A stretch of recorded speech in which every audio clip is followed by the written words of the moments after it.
Hi, my name is Rosemarie Hanson, and I'm on day 16 of the LIVEDEAD journal.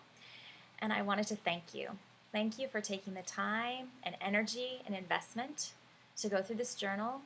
I believe that your life will be completely impacted and changed as a result of giving time daily to this. So thank you. I hadn't looked at my journal entry in a long time. In fact, it had been probably almost since I wrote it, to be honest. And so just recently I decided, let me just take a look back and see what it said. This would have been now about a year ago.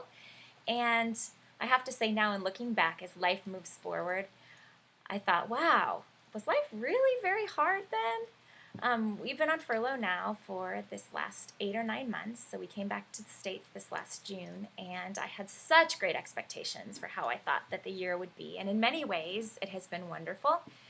What I didn't expect and didn't plan for, I guess no one does, is that it's been a very, very painful year. I've had a lot of back and neck issues. I'd never had back problems before, and experiencing them now, wow, it's been intense. And so the last number of months I've been in a lot of pain. And so I've realized that managing pain and living life and caring for a child and all of that on top of each other has really been quite a stretch. And I feel as though at times I have had to cling on to God in a way that I never have had to cling on before.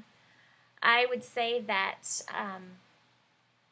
ceasing to be willful, my willful spirit is even more dissolving as time goes on and becoming more and more willing. I think there is a great surrender that comes with pain. And so that is something that I'm surely learning in this season of life. I would say, too, I came across this quote that is very, very powerful by Joseph Campbell, and it says, "We must be willing to get rid of the life we've planned so as to have the life that is waiting for us." And I do feel that way, that in God's plan for each of us, that there is an absolute abandonment of the plan that we have for ourselves in order to have the rich life that He desires for us to have.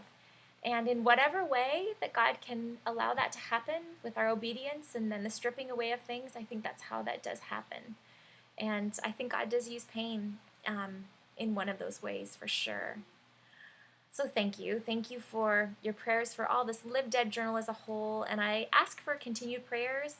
We are a few months out from heading back. And of course, there's a lot of preparations to get ready to go and transitions to make.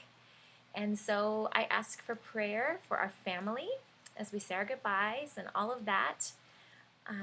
If you would commit to that, I would be very, very grateful. I've seen God's peace in the midst of very difficult times just fill our hearts. And so I know that people are praying. I thank you for that. May God bless you deeply. And as you walk through each of your days, may you find that you are holding on tightly and dearly to His hand, and that your spirit is also becoming one that is very willing to go where God wants you to go, be that in America or some other place. Many blessings.